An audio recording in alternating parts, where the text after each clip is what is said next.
Welcome back, legends. I hope you're all fantastic. It is time for another installment of Friday Q&A. As always, thank you so much for this week's questions. If you have questions you would like me to answer in next week's Q&A, please put them in the comments section below. Ask me anything you like. If you want to support the channel, there are links to my Patreon and the music I make in the video description. There is also a link to the Discord server where you can come and chat about anything vaguely related to the channel. And that relates to the first question: would I ever consider doing like rate my rig or rate my playing or rate my pet style episode?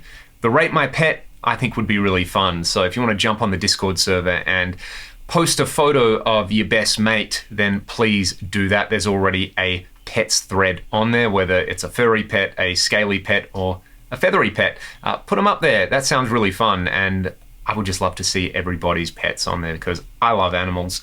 There's a bunch of them around here, including me, so that sounds like a lot of fun. The next question: any ZZ Top licks you would recommend?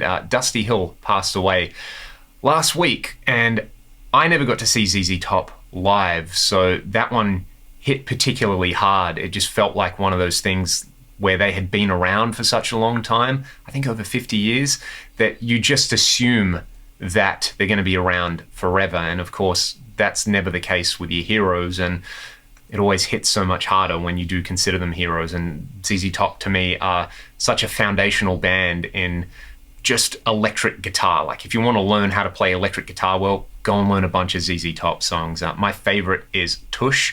That was probably the first kind of like up-tempo shuffle boogie style song I ever learned, and I still play it with my thumb over the top for the little slides there, and then I use these fingers to play dyads. And you know, that style of playing I use a lot for ragdoll songs as well. So that definitely had a massive influence on me. We actually play this song live when we do covers. Every now and then we'll throw it into an original set as well. So yeah, that's probably my pick. Go and learn.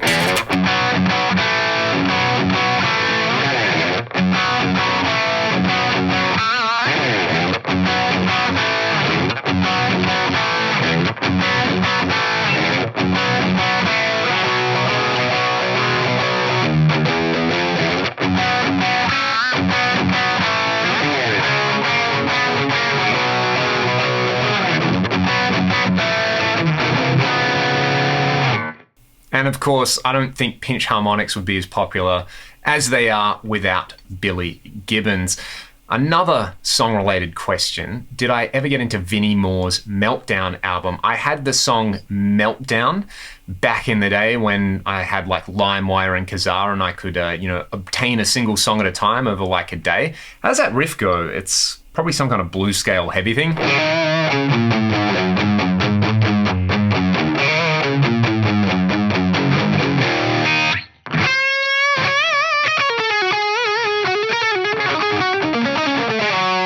It was some kind of like Dorian blues scale thing. Anyway, I should go and check that out. I love his first two albums though. They are probably my favorite like neoclassical Shrapnel Records related thing, and his tone's so smooth and wonderful. And I had both of his instructional videos and I learnt lots of licks off them. Really, really fluent, smooth player with quite a high degree of musicality, which I don't think you could say about a lot of players from that era. Vinnie Moore's awesome. I'm gonna listen to Meltdown this weekend. Go and get that song. You know, go and look it up on YouTube or something like that. It's a pretty cool one. All right, what is voice leading? Oh, this is a kind of big question. The giveaway is that this comes from choral music, like so much stuff related to chords, because you know, you have a choir and people are singing with their voice. So, you know, where do people's voices go in particular chords? And basically, I think of voice leading as like chord 1 has a bunch of notes in it, chord 2 has a bunch of notes in it. What is the minimal path in terms of how far you move to get to the next chord? Like if you're using jazzy style drop 2 voicings and you were doing a 2-5-1, you could have, let's make 2, I will do it in like C major. So we'll want a D minor 7, some kind of G dominant thing, and some kind of C major 7. So you could have like this D minor 7.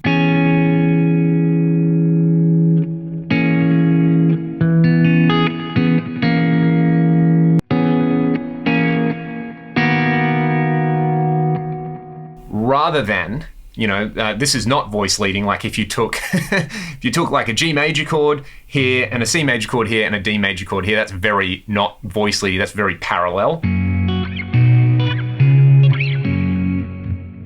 But having said that, there are a whole bunch of, let's say, established conventions or norms around voice leading, especially in relation to what we would call classical music styles.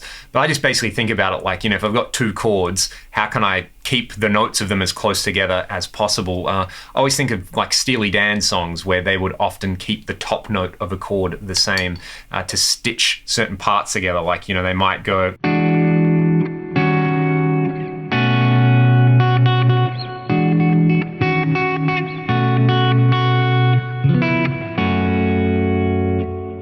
Not strict voice leading there, but those chords up here.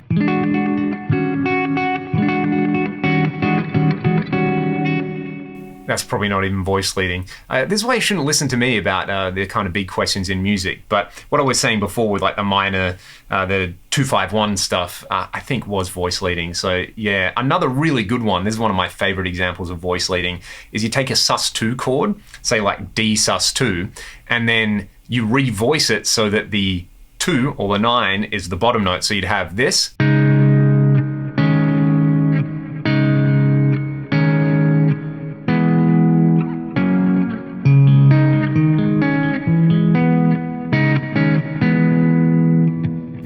That's going up to like an F major chord or something like that. You can see the low notes are going.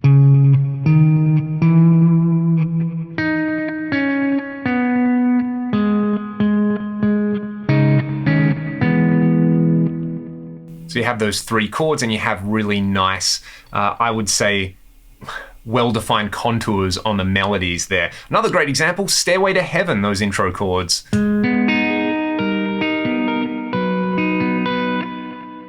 Great example of voice leading, in my opinion. Yeah. If you're down with the voice leading and I'm totally wrong, just let me know in the comments. But that's kind of the basic idea. I always think of it as creating little kind of linear melodies with the chords. And that is not a technical definition, but if I'm trying to write something like that, it's functional and it's practical. And at the end of the day, that's probably more important than remembering a bunch of rules. Alrighty, what do I think of so-called new wave of classic rock bands like Rival Sons? I really like Rival Sons. I've seen them live. I think their first album is still the one that has Pressure and Time on it. Like, that is the best Led Zeppelin song Led Zeppelin never wrote. But a bunch of their other stuff is really, really good. Love the singer. I love Scott Holiday's use of absolutely stanky guitar tones. Like, he gets his fuzz on a lot, which is awesome. Their records are really fun to listen to. So love some Rival Sons. Another band that springs to mind is a band from Ireland called The Answer. You should definitely check them out because their singer is a monster. So cool, like old school Robert Plant meets Paul Rodgers. I think Dirty Honey was mentioned. They're pretty cool. Yeah. Classic rock isn't uncool anymore, and I'm totally okay with that. But Rival Sons are probably my favorite example of a band like that. So thank you for reminding me. And what have I got on the playlist? Some ZZ Top, some Vinnie Moore Meltdown, and some Rival Sons. Could I do something on the HSAS album, Sammy, Hagar, and Neal, Schon? I've got that album on vinyl. I found it 1 year in the States and was pretty stoked about that. I first became aware of that because of those bargain bin DVDs you would get, which were just a bunch of music videos no one had heard of. But it had that on there. It's Neal, Schon tapping, and I think they only released a live album. But yeah, that was like peak Schon and peak Hagar. One of those kind of parallel what if universes. What if that happened instead of Van Hagar? I'm probably still stoked because Neal went back to Journey and did his thing, and I love Journey. But yeah, Neal Schon is a monster. I need to do some Neal Schon 5-minute licks. Definitely one of my favorite players to listen to. He has it all. He does the tasty meets shred thing as well as anybody else, right up there with your kind of Gary Moore. And I mean, there's not many other players I would put in that kind of tier for that sort of stuff. Neal, Gary Moore, John Norum, Frank Marino, John Sykes, Doug Aldrich. Yeah. Neal's awesome. So is Sammy as well. I've It's taken me a while to come around to the Van Hagar stuff. I was like, nah, David Lee Roth or nothing, but I kind of get it. Sammy's such a great singer and so much energy on stage. Like you go and watch that HSAS stuff or you watch Live Without a Net or something like that. The man is bringing the vibe. He knows how to have a good time. Okay, do I have a talk box or have I ever used a talk box? Reading this question reminded me that I do. I just don't know where it is. It is probably under a pile of stuff. So look out for a talkbox video at some point over the next couple of months. I don't even know if I have a tube for it. I do. I bought a whole massive thing from Bunnings. That's right. Used it once and then put it back in a box. All right, talkbox it is. That has to happen at some point. Where are we in the questions? This is really, really cool. Could I do a video about how to do a tone match of an album? I've already done one, but I will revisit this because I'm trying to tone match a tone from an album at the moment for somebody. Basically, you need some kind of isolated guitar track, and in my opinion, you kind of need to know the rig they use. For example, if you're trying to tone match Van Halen 1, you know, get a plexi model on your Axe-Fx, use the Variac, do all the things you need to get close to the sound, and use the tone match as like the polish on the top to just kind of do that last little bit of EQ matching to get you there. And if you do that, I find it works pretty well. So yeah, definitely one for an extended Axe-Fx video, which I'm working on at the moment. I'm always working on Axe-Fx videos, but more of a kind of long form one. That would be pretty fun. Okay, this is a cool one. If I was going to build a pedal board as a kind of fly rig, DI recording rig, what would I use? Like, it's got to have an IR loader, some kind of pedal board based power amp. It's a good question. If you saw my video with the Origin Effects Revival Drive Compact Hot Rod Edition this week, I matched that up with the Poly Bebo. The Bebo is doing IR loading and all the effects. I think I had the Anarchy Audio boost in front of it. That plus, I don't know, a Seymour Duncan pedal board power amp would probably cover so many things really, really well.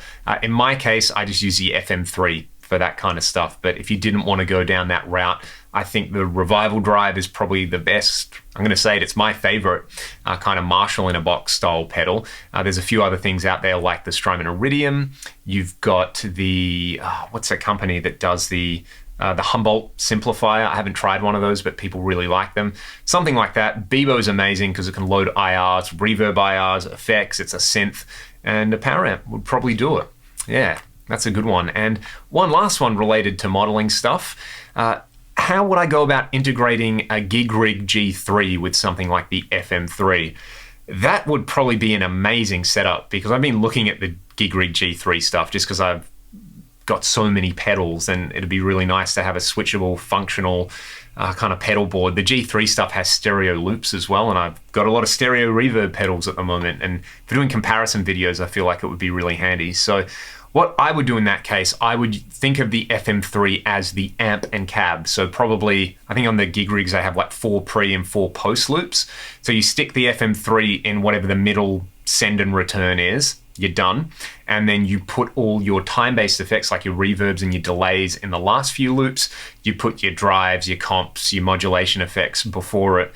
And then you connect the G3 via MIDI to the FM3 for program changes, scene changes, all that kind of stuff. That would be an absolutely monstrous all-in-one rig.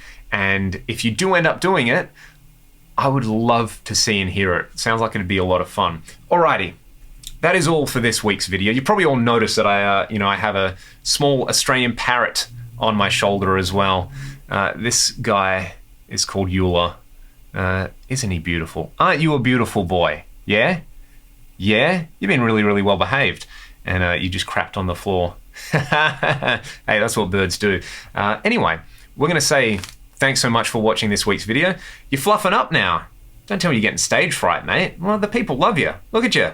You're beautiful. Have a great week, everybody. I hope you all stay safe, and wherever you are, be excellent to one another. See you next week.